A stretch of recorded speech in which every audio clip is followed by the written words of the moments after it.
find in Matthew chapter 5 that Jesus talks about how Christians are supposed to be the salt and light of the earth. There's a lot more to be said about it, but unfortunately, in modern Christianity, that has been reduced to nothing more than a mere encouragement. Some of you might ask, why is encouragement necessarily a bad thing? Allow me to clarify that even further. When I say mere encouragement, what I mean by that is that modern Christians take it as a nicety of sorts that's supposed to make you feel good inside. However, when you research what Jesus says, you'll notice that not only is it a commandment, but there's more to the commandment that meets the eye when you just peruse through the text. And that's what we're going to talk about on this edition of Irrespective. Welcome each and every one of you to this new episode.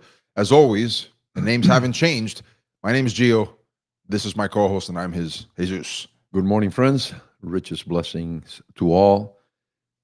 Not only are we going to attempt to cover all these things that Gio just mentioned, but I think we can also add to what we will try to cover today is the risk, the dangers involved in not pursuing or staying true to the purpose. And that's a big word for modern Christians. Purpose, my purpose, the purpose-driven church, etc.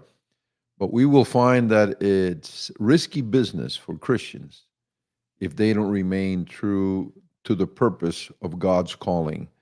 How risky? Very risky.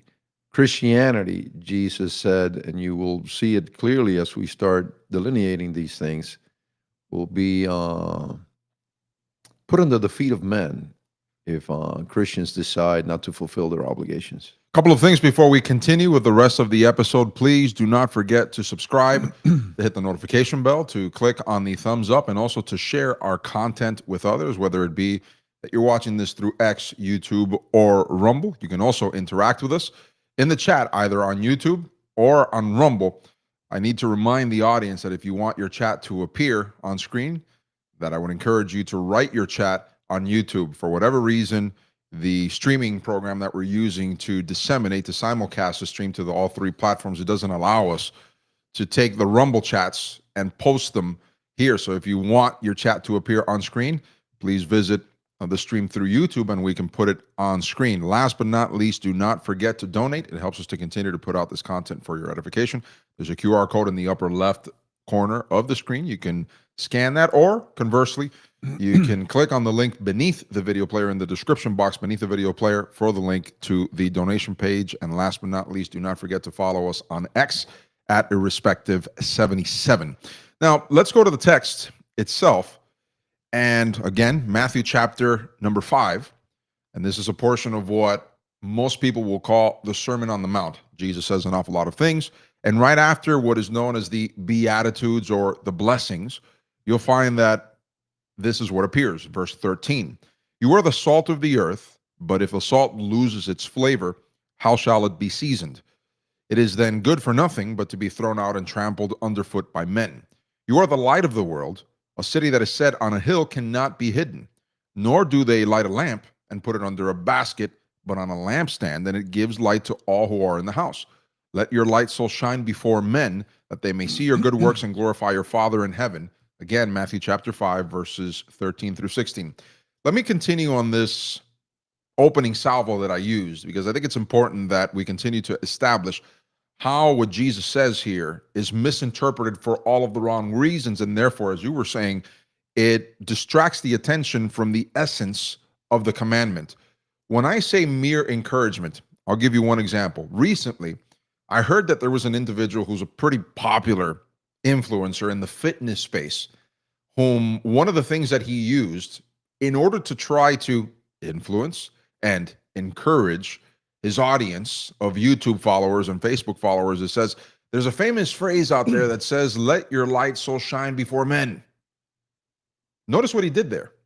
He took Jesus' words with respect to Christians and how their Christian light is supposed to shine before the world, how they are supposed to be the salt that savors the earth. And now he applied it in a sense to influence people to continue to watch his videos and to share his content with others. This is a perfect example of how even within Christian circles, from Christian pulpits, churches, content producers, what have you, they'll take this phrase and they'll say, you see, folks, you are the salt and light of the earth. But somehow they turn this away from the essence of what Jesus teaches to something that is supposed to make you feel good inside, to continue to watch whatever it is that these people produce, et cetera, et cetera. So it distances itself.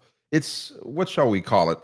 There is an entire industry called self-help, and these people will take this, as they typically do with other things that have other significant meanings and whatnot, twist it on its head, make the listeners, the readers, the viewers, as it were, feel better about themselves, all at the ultimate intent to continue to capture their attention, monetize it, et cetera, et cetera. This actually does a great disservice to the text and also to the Christian walk of the believers who are listening to this misapplication and misinterpretation. I think it's hilarious for a YouTuber or an influencer to consider his light comparable to the light of Christ. Because even when I approach these verses, verse 14, you are the light of the world, I see myself more as an individual believer as a reflection of his light. I don't go around saying, look how much light I have. And so, come on, take up your job of being a lantern. Well, I mean, that's hilarious. You cannot compare the light.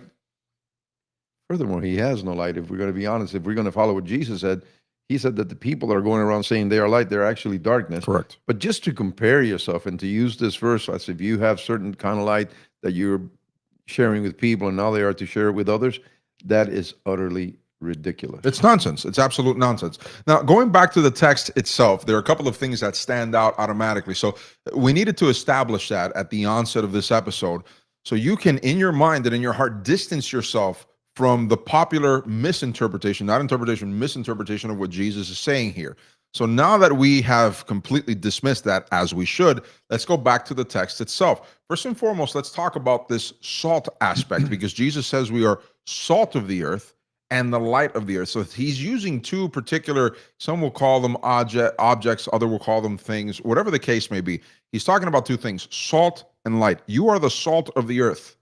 But if the salt loses its flavor, how shall it, talking about the earth, be seasoned? One thing that most people don't understand, because we live in modernity, salt is a preservative. Most people have reduced salt to being something that just flavors your food a little bit more, some more than others, by the way. Small side note here. We've seen people take this issue of salt, adding a bit more flavor to the food, and take it to these extremes where now you have to ask yourself what the hell happened to their taste buds. I mean, we've actually seen people where they'll take almost a handful of salt and spread it all over the food. Take the cap off of that thing. Exactly. And then they throw a big pile in their hand. That's something altogether different at that point. But, having said that, and I've been following up on this for different reasons, and I've actually spent some time on it, and I'm not a doctor. This is not medical advice, so please keep it within the frame that I am presenting it. If the doctor somehow found out, he diagnosed you with a high blood pressure, he would say, stay away from the salt. That's conventional medical advice nowadays. And now it's being flipped on his head, because as it turns out, you need to check your potassium, because that's what's causing the salt issue. And once you correct that, you can have the salt that you need, because salt is actually a good thing. So a lot of things are being corrected now as it pertains to salt, that when these things were applied to this particular verse, they were misconstruing not only the issues of salt, but what Jesus intended to say. Well, to your point also, I remember listening to a doctor that he is outside of the mainstream, but for good reason. He says, I've been advising patients for many years now. And I find it interesting that still conventional medical advice will tell you that people that suffer from migraines, it's an issue because of too much intake of the salt, when I've actually discovered that they are actually deficient in potassium and salt. And then when I recommend to my patients, they look at me baffled. Said, drink some more, maybe add some more salt to your water, et cetera, et cetera. The migraines disappear. Again, this is not medical advice. We're just telling you, correlated to what we're talking about, the text here, how these things necessarily are important. And going back to the original point, notice then how what Jesus talks about here in the illustrations that he uses are now emptied out by the popular misinterpretations of the text, which void the power, as it were, if you want to use that word, or void the essence, the substance of what Jesus is attempting to communicate here. Here's another point. Living in modernity, as I was going to say earlier, we think that salt is nothing more than a seasoning agent. It's nothing more than to bring out more of the flavor of the food. In fact, before modernity, before refrigeration, one of the ways that you would actually extend the shelf life, as it is known today in the food industry, the shelf life of food is by applying salt, as it were, to the food so that it wouldn't spoil as quickly. It acts as a preservative. Understanding that, then you begin to see the proper application in many ways. What Jesus is talking about here, if we are supposed to be the salt of the earth, we're supposed to act as a preserving agent. But then the question comes into play. What are we looking to preserve?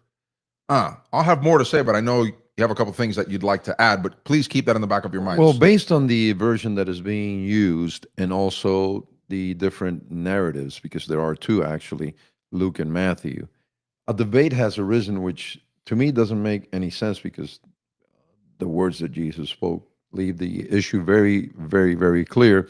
But anyway, they asked the silly question, what shall be thrown out? The earth or the salt? Yeah. Well, the earth is not going to be thrown out. Yeah. We know that the earth has a purpose. It's far from being fulfilled. And so the earth is not going to be thrown out if the salt becomes insipid, flavorless. So what gets thrown out? The salt gets thrown out. Now, having said that, it doesn't mean that the earth is in a better condition if you throw out the salt, if you throw out Christianity.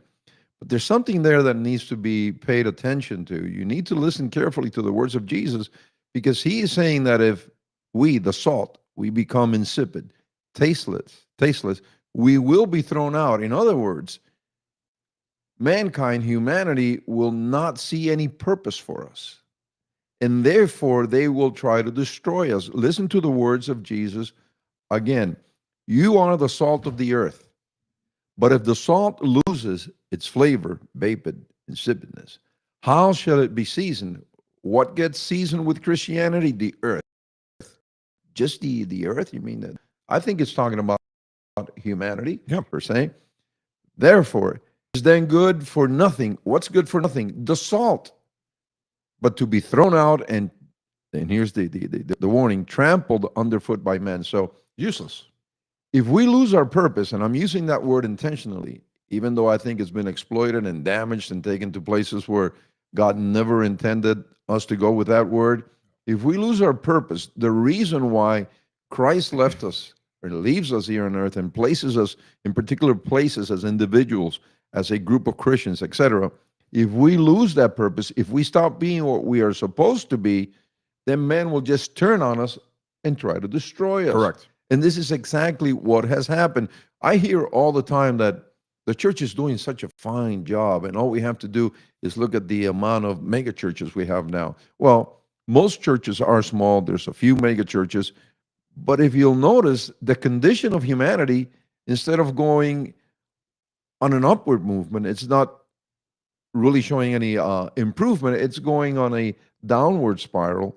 And that means that obviously we as Christians have lost our effectiveness. Correct. We need to find out then what it means to be an effective Christian and walk back into our role and fulfill it. You've built the perfect bridge for what I was going to say earlier. When we're talking about preservation, you're obviously preserving, number one, what Christ teaches in your own existence, and then teaching that to others. Number two, what are you preserving? You're attempting to preserve, and let me use the word here, conservative. I know what some of you are thinking, but doesn't that word apply to the political sphere? No. Conservative, in its most, shall we say, basic understanding, is an individual whom is attempting to preserve, conserve. Some would use the phrase status quo. I would say something in particular, an idea, a concept, a way of living. Now, that's been used as a pejorative by those whom love to control language so as to control discourse. I've even heard it in sports broadcasters. They'll say, this coach or this manager is playing it conservatively. That's the wrong usage of the word. Instead, they should be saying they're playing it cautiously. But now it's been so correlated with a political movement that they'll use it even as a pejorative within a sports atmosphere, and they'll use that term intentionally. But what does that tell you in particular? Well, think about this now within a broader context, not just within Christian circles, but also within a broader context. Whatever believer subscribes, as they should, to Jesus's commandments and attempts to keep them as he says that we should, because he tells us, he who loves me will keep my commandments, is a conservative, is a person whom is trying to act as salt of the earth, trying to preserve that and then pass that on to others. So now we begin to tie in both ideas as we were talking about earlier. You are a preserving agent. The problem is, if you don't keep Jesus's commandments, then guess what? You will not be good for anything. You will be a useless Christian. Lo and behold, we've got a problem in modern Christianity. Whenever we bring this up, what is it that modern churches will tell Christians when Christians, and this is going to tie into what we're going to talk about, the light next in the next couple of seconds, next couple of minutes. Whenever you tell Christians, hey, you have to make sure that you preserve what Christ taught, the way that he behaved. You have to imitate him. Paul says, be imitators of me as I am of Christ. What is it that modern churches will tell Christians? If sinners get angry at you, which, by the way, is part and parcel of the Christian walk. It's just part of it. No, but if sinners get angry with you, you've done something wrong. They're eating away at your purpose now. Correct. You've done something wrong. You ought to feel guilty over that. You ought to feel saddened over the very fact, because you're not doing your job as a Christian, which is slightly insipid if you embrace that, if you obey them. But think about this. Is Jesus not salt and light? And guess what? They killed him for it. Did they not persecute him for him, even though he is the salt and the light? Of course, Jesus says in various other passages in the Gospels that he is the light of the world. But notice how Jesus transposes this to us also, because if we are to imitate him, then we have to do the same thing that he did. Guess what? They persecuted him. They're going to persecute us, because if you are the light, sinners are not going to want that conviction.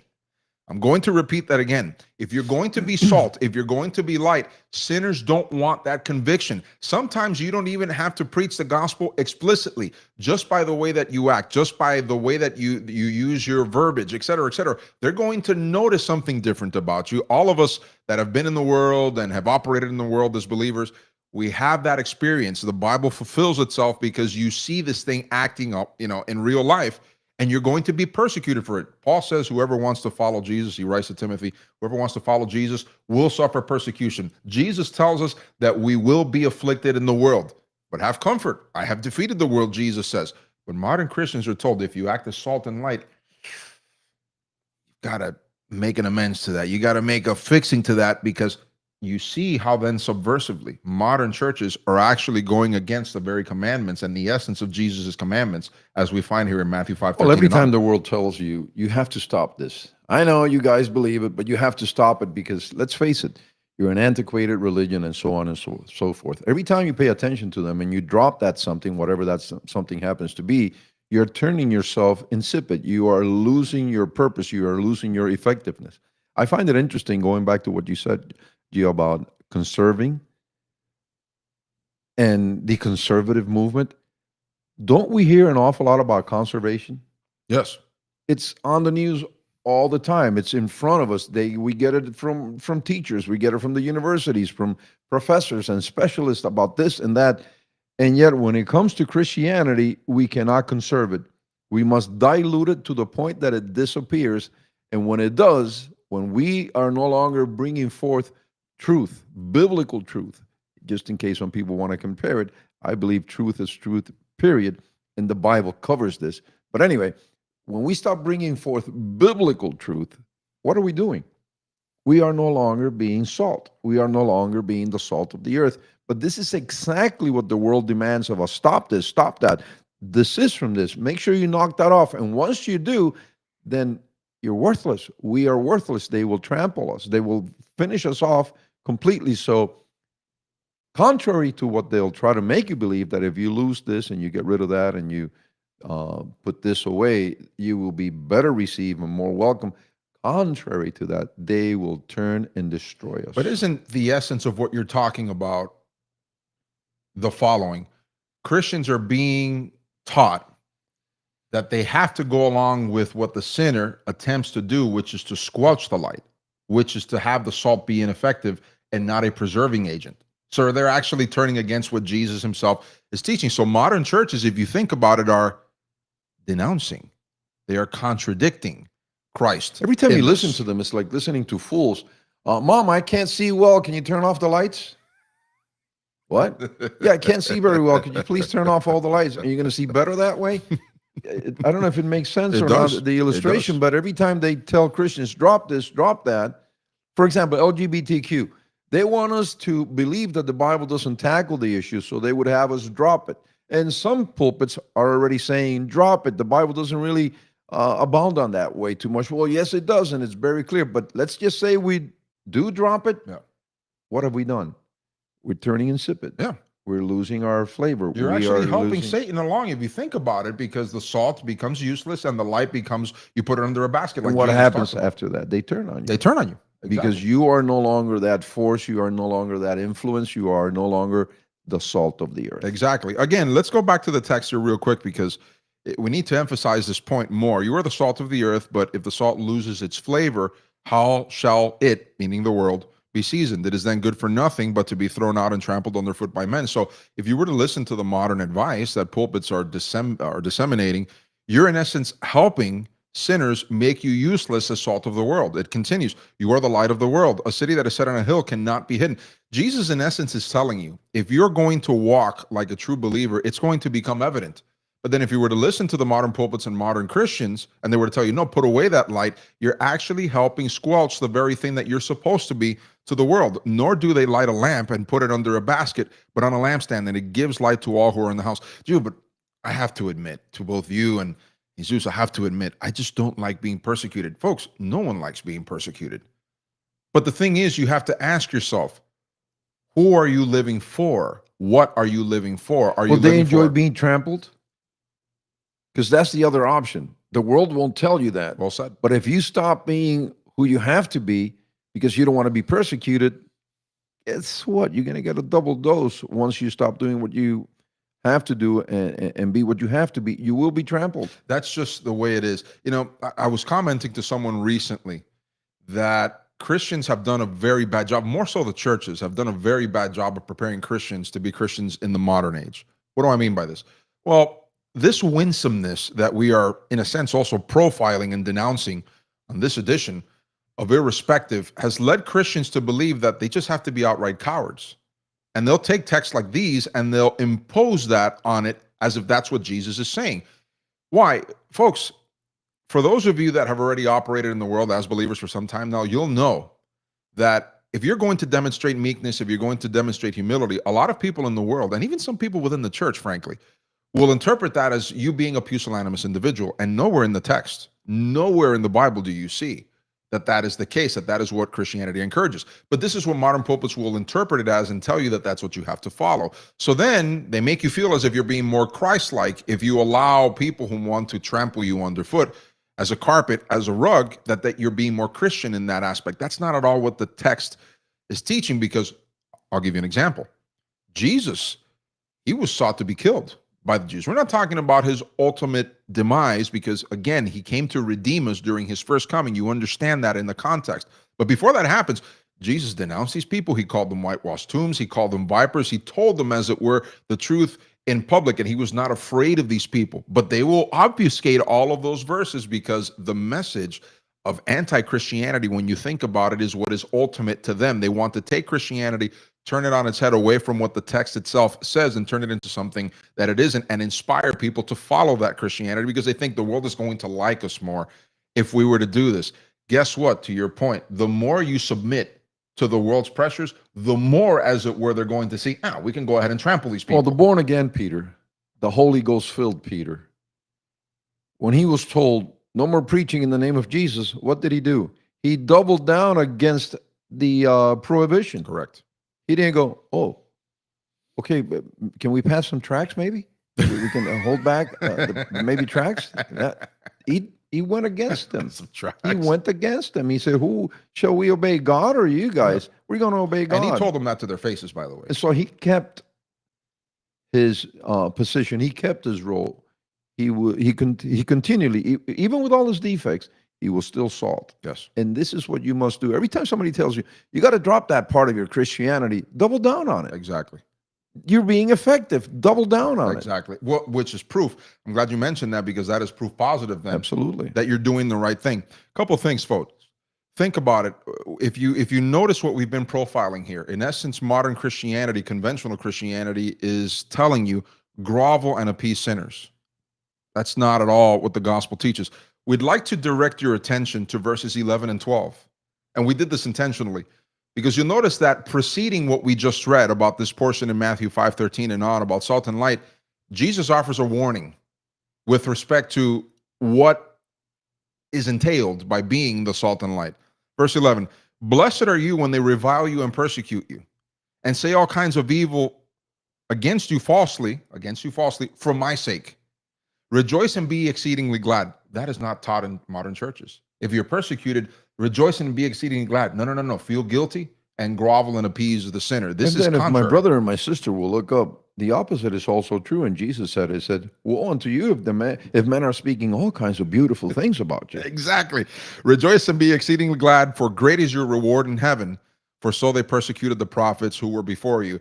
So taken together, Christ's message, folks, is rather simple. We are to shine irrespective of how sinners react to our being salt and light. Just don't help them squelch you. Don't help them make you, as it were, ineffective and a useless Christian, as it were. This contradicts the modernist Christian thought in more ways than one. Now, if you ponder it further, placing the onus of how sinners react to our following Jesus' commandments, it does the following. Number one, it denounces Christ as giving faulty counsel. In other words, churches are telling you Christ is wrong in what he's teaching. It's implicit, but it's there. Number two, it automatically blames Christians for the ways that sinners react to being salt and light. That's not your fault.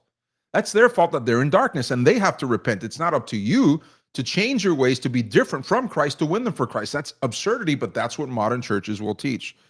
And then number three, it turns Christ's blessings back against themselves. But what do you mean, Gio, by it turns back Christ's blessings on himself? We just read it. Rejoice and be exceedingly glad, for great is your reward in heaven if they revile and persecute you and say all kinds of evil things against you falsely for my name's sake. You have a reward in heaven. Suddenly, you're valuing more the opinions of sinners and the opinions of those whom you want to grovel and appease than the reward that God has for you in heaven. So it turns back God's blessings. We can't allow this to happen. So how do you combat this error? Number one, understand what we've talked about, what we've profiled on this edition. Number two, the sooner you understand that persecution, revilement, is a part of the Christian walk, the sooner you become more comfortable with that, the easier it'll be to be a Christian. And by the way, it has a secondary effect of actually making you a person who doesn't care for people's opinions. And you want to get to that point because guess what? People's opinions, the vast majority of the time, are just not based in fact. They're based on how it feels by how their flesh influences them. So, Joe, if I can, sure, just so that people have the verse that I pointed to, Luke 6:26, woe to you when everyone speaks well of you, for that is how their ancestors treated the false prophets. How their ancestors. So there is a precedent. This is not something new. Precedent. This is something that's been around for a while. So if you appease the world and they say, now this, my friends, this is a Christian, woe unto you. Mind you, it's interesting because Jesus, attached to what you're just talking about here, didn't he say of these people that their ancestors killed the prophets? But you visit their tombs and you pay accolades to them, and you're as guilty of the death of those prophets when you do such a thing. Yeah, what he's saying is these evil people saw the false prophets as something worthy of exaltation. These are the true prophets. Now, Jesus and all of us who have read the Bible, we go, those are false prophets. Why would they prompt them up? Why would they lift them?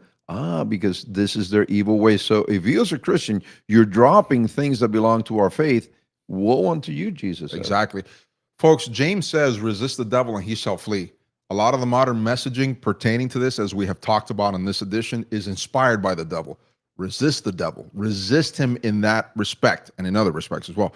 And lastly, don't be afraid to denounce and shame people whom will take texts like these, turn them on their head, as we have profiled on this edition, because they're in essence teaching sedition. They're teaching treason. I know we have a tendency to think about these things in the context of nation states and in politics. But guess what? When Judas Iscariot sold, as it were, Christ for 30 pieces of silver, that was high treason.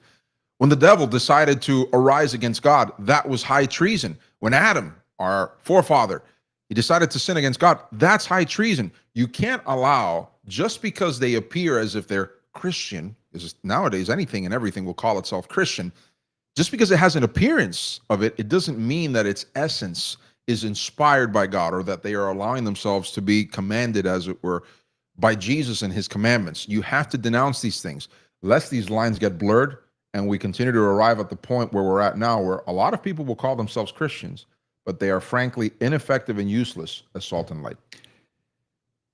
In the day and age where we hear so much about misinformation and disinformation, I would urge my brother and my sister in Christ to take a look at the things that the modern pulpit is teaching. And how much of this are you actually embracing? If this is happening to you, if this is something that is going on in your life, you need to put everything aside. Of course, you have to go to work. Of course, you have to take care of your family. I'm talking about taking a special time to rethink, to go through the things that suddenly you have been taking in and making it part of your Christian walk, and ask yourself, is this diluting me, or is it increasing my effectiveness as a Christian? Because once again, I'll say it one more time, and then this will be my part for today. In a day and age where misinformation and disinformation is dished out with such volume that we go, I don't even know who I can trust. The news sources, the politicians, it seems like everybody's got a different twist on things, and it's just for their own benefit and not for the benefit of the people that they swear they're helping. The same thing is happening to the Christian faith. The same thing is happening from those that are supposed to be delivering fresh food and the things that we need to stay strong in the Lord. So take time out to rethink all these things that you've been listening to, and just keep whatever you know happens to be true and biblical, and discard the rest. Otherwise, instead of lifting you and raising you and bringing strength into your life, is weakening you, is weakening your resolve. And I'll say it one more time, read it carefully. Jesus says, if we lose our saltiness, we're going to get trampled. You're done. That's all we have for you on this edition of Irrespective, folks. A couple of reminders before we sign off. Do not forget to subscribe. A few of you continue to watch the videos, but you're not subscribed either on X, YouTube, or Rumble. Please subscribe. Hit the notification bell to be alerted as to when we will place or go live next, which, by the way, are pretty consistent. Sundays, 10:30 a.m. Eastern Standard Time. Wednesdays, 8:30 p.m. Eastern Standard Time. Don't forget to click the thumbs up. The more people like the content, the more the algorithms will begin to pick that up and share our content with others. And you as well, please share our content with others. Do not forget to donate. It helps us to continue to put out this content for your edification. You'll notice that there's another QR code that is appearing on the screen. You can scan that with your phone to be directed to PayPal's website. They are the service that we are using to process those donations and patronages. Otherwise, if you would just rather have a simple link, there is a link in the description box underneath the video player where it says patronages and donations. Just click on that. It'll be directed to the same website, and that way you can donate. Last but not least, do not forget to follow us on X. Our username is @Irrespective77. Again, we go live through Rumble, through YouTube, and through X, whichever you want to watch us through. That's perfectly acceptable. Just remember to subscribe. Stay lit. Stay salty. Exactly. That's all the time we have left for this edition. Do remember, Wednesday is our next stream, 8:30 p.m. Eastern Standard Time, for the next edition of Irrespective. For Jesus, this has been Gio. Until the next occasion that we gather, may the Lord